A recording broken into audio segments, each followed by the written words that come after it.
primarius Josipa Rodi, specijalistica obiteljske medicine,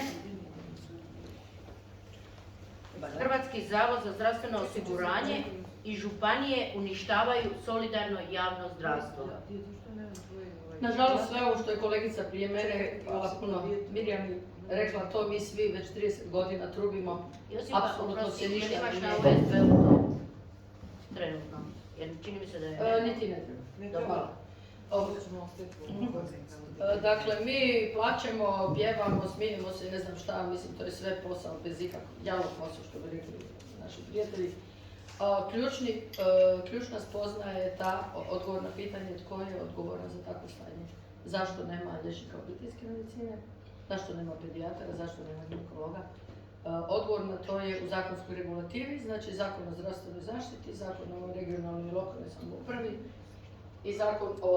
i Ustav Republike Hrvatske kažu da su za primarnu zdravstvenu zaštitu, za organiziranje i sufinanciranje odgovorni samo isključivo gradovi i županije. Kako ćemo mi gradovi i županije natjerati da oni nama nabave, izmisle, odštancaju pedijatra ili ginekologa? Nikako. Jedini način je politička angažmana. To je jedino, evo ja imam 63 godine, jedini zaključak do kojeg sam došla je taj da se izaberu ljudi koji će provoditi zakone. Ne provođenje zakona po župana i gradonačelnika nema apsolutno nikakvu konsekvencu i ovo što je gospođa Arna pričala, zločini bez kazne ovdje prolaze. Ovaj jadni narod je navikao na to da nema doktora, a šta ću, a mislim šta ja sad tu mogu? Možemo. Jedini je izbor politički angažman. Novci koje mi dajemo sa svojih plaća za svoje uposlenike i za poslodavce završavaju na računu HZZO-a. Prvi je HZZO taj kojem nije stalo da nema još jedne ambulante. On će sav taj količinu novca koju je primio zadržati za sebe. Reći će, pa zašto bi ja otvorio? U Dubravi nedostaje 15 ambulanti, ja tamo imam 3,5 godine plaćan režijske troškove za svoju ustanovu i ne mogu dobiti ugovor. Pa zašto bi oni dali ugovor, ljudi jadni šute, plaću, idu privatnim poliklinikama, a manjak i dalje postoji. To je to što sam htjela reći i ako imate pitanje, ništa drugo. Što mi kao društvo možemo napraviti, to smo svi glasni, mislim, to su sve, nisam u toj branši, ali djelomično znam. Isto tako me šokira kada iznesete takve statističke podatke i budućnost nam apsolutno ne izgleda svijetla. Dakle, kako se taj manjak dogodio? Manjak vam se dogodio na način da je, mi smo liječnici, uposlenici domova zdravlja, bili nakon rata dolaskom profesora Hebranga, niko vas, dakle u primarnoj zdravstvenoj zaštiti je apsolutno silovanje od početka do kraja.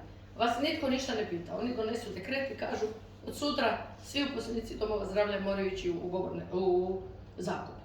Ove jadne stare kolegice, ja sam jedva čekala otići u zakup, meni nisu dali, 4 godine sam se krvila sa ravnateljicom, a stare kolegice koje nisu znali šta ih čeka su plakale. Dobijali su živčane slomove, pa šta ću ja sad? Kolika će moja biti plaća? Kolika će biti plaća sestri? Onda su status zakupa ukinuli i uveli su koncesije 2011. I opet je bila priča, nema tu da hoćeš, nećeš, moraš. S tim da smo mi govorili da ne mogu oni nama naplaćivati koncesijsku naknadu koja se naplaćuje na eksploataciju prirodnih dobara, pa mi ne eksploatiramo bolesne ljude za Boga miloga, ali vas nitko ne doživljava, nula. I onda, tu je ključni manjak se dogodio, kada su vam liječnici, stari koncesionari odlazili u mirovinu, domovi zdravlja su vam imali zakonsku obavezu raspisivanja natječaja za dodjelu koncesije. I svaki ravnatelj, svaki župan je rekao zašto bi ja to napravio. Ne dam ja nikome koncesiju. Neka se njegova ambulanta vrati meni u dom zdravlja, da ja imam lijepo prihod. Mi smo tada napisali ne znam koliko dopisa, ne znam više kome, drago mi Bogu, svima mogućima. Ništa se nije dogodilo i tada vam je mlađarija pobjegla van. Ako ti si bio uposlenik doma zdravlja, a nisi mogao dobiti koncesiju, pakirao si kofer i otišao si. Nakon toga vam je koncesija. Tu je nastao ogroman manjak i ključni je stav županija i gradova da oni novce štede. Da oni ne daju niti za pedijatra, niti za liječnika dentalne medicine. Znači, nema nama tu pomoći osim promjene političke garniture, to je moj rekurs. Ljudi se mogu jadni, svi mi možemo plakati i tamo pritiskati župane, kako će oni izmisliti pedijatra? Gdje će ga on naći? Ma nema šanse, to su sve laži i prevare. I naši ugovori sa HZZO-om su jednostrani. Da. To nisu ugovori na koje mi možemo kao partneri utjecati ni na koji način. Mi dobijemo ugovor po sistemu potpiši ili ostavi I u tom ugovoru je čak jasno i napisano da svaka odluka Upravnog vijeća HZZO-a bez pogovora se provodi, bez mogućnosti naše žalbe ili bez mogućnosti našeg utjecaja na tu odluku. Znači, takvi su otprilike naši ugovori. Imaš ti osjećaj da nas liječnička komora iz toga štiti onda? Ne.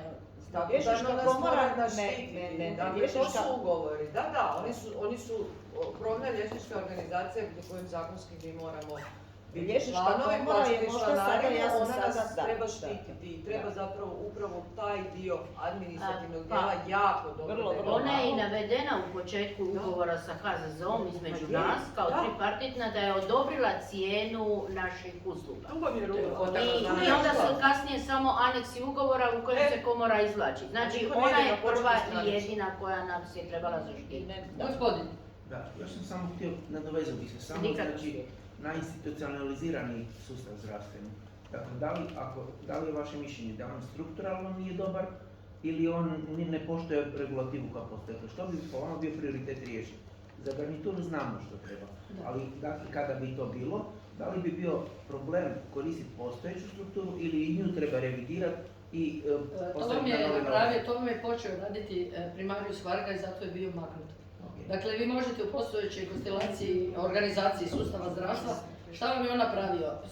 Rekli su morate prijetiti onima koji ne rade ne znam šta. Nekada ste na pregled endokrinologa na Rebru, taj sam primjer zapamtila, čekali po 8 mjeseci. I onda je on rekao ja se ni sa kim neću svađati, on vam je jednostavno izvukao popis endokrinologa na Rebru i napisao je tko je od njih koliko u jednom danu pregledao pacijenata. Ništa, nikome nije pisao, prijetio ništa i stavio to na oglasnu ploču. U roku od tjedan dana termini za narudžbe su se skratili na 1 mjesec. Dakle, šta vam je? Vi imate neučinkovitost, neefikasnost. Vi ne možete dozvoliti. U cijeloj Europskoj uniji imate sustav javno-privatnog partnerstva jer nenormalno veliki broj zdravstvenih djelatnika, liječnika i sestara nedostaje. Vi ne možete zabraniti rad u privatnom polikliniku, ali možete definirati rad u javnom sustavu javnog zdravstva. I to je Varga počeo i onda su ga maknuli.